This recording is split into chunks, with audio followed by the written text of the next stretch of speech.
Hey everyone and welcome to the channel. My name is Ash and I'm here with a review of Iron Danger on Xbox.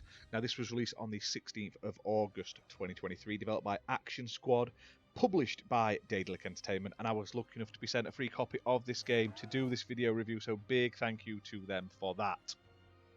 Now this was an Xbox Series X and S only release, so you can't play it on Xbox One, priced at £16.74.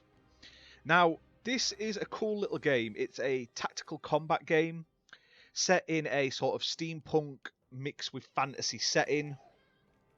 The story sees you playing as a young girl called Kipuna, who, because something happens, which I won't spoil the story as such, she gets the powers of the ancients, which give her the power to sort of like rewind time and avoid death, basically. And she must use this power because she's ended up being drawn into the war between the city of Kalevala and the armies of the Northlanders, which are being pushed into war by this witch queen. Now, the story itself is well written, has lots of nice voice acting and stuff like that, and it's a very sort of standard fantasy fare. But the mechanics themselves are really unique, so you play it from this sort of semi-top-down perspective. You can sort of spin the camera around to move your characters. You tend to play it with two characters at once in like a squad. And you have a variety of abilities. You've got like attack abilities, defense abilities, other abilities like you can pick up barrels and stuff around the levels, and you can then use those barrels to throw them at your enemies and stuff like that to set them on fire. But you have this like slow down, fast forward mechanic to avoid death, and you have to utilize this in battle. So maybe it's all about rewinding your enemy's attacks so you can get into a better position to do your attacks. Maybe it's avoiding traps, because there's also traps in the game which you have to use your powers for.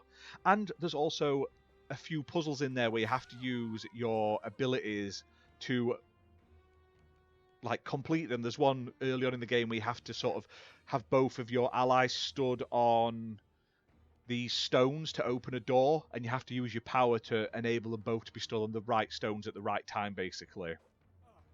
Now, there's a whole host of levels to work through, and I had a really great time playing it.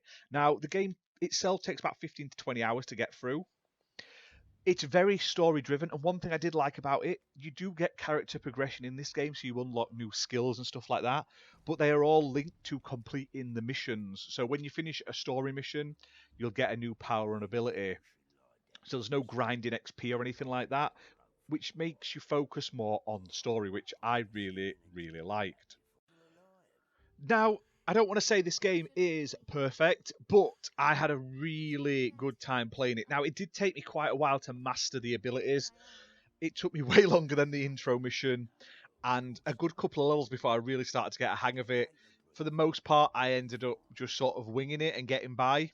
However, later on, there's obviously like boss battles and stuff where you really need to use the mechanic more to beat the enemies. They're not just as simple as the odd sort of couple of hits to knock them out. Now, the environments are all really detailed as well and highly interactable, so you can sort of pick up items and stuff like that. You can move things and everything, which I thought was really cool. Overall, though, I really like this. Like I say, I love the sort of steampunk fantasy setting. Its inhabitants were inspired by Finnish folklore, according to the developers, which is really cool. And I didn't think the mechanics and everything would work well together, but once you get used to them, they really do. The one thing I didn't like the UI. I thought it was a bit finicky to begin with, flicking around, not only controlling the time frame, like the slow down, rewind, fast forward, but also picking the right ability. I kept picking the wrong ability and stuff like that till I got used to it. But when we did get really into it, and like I say, I got a flow of things, it got so much better.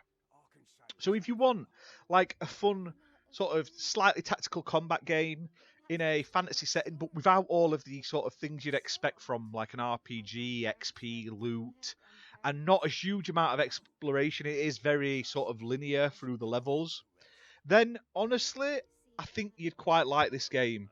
So, like I say, it's only available on Series X and S on Xbox. It's priced at £16.74. Has 4K resolution and everything like that. Also available on other platforms like Steam. Really cool. Check it out. It's very unique. But hit that like button, hit subscribe, and we'll see you soon for more content, guys. Bye for now.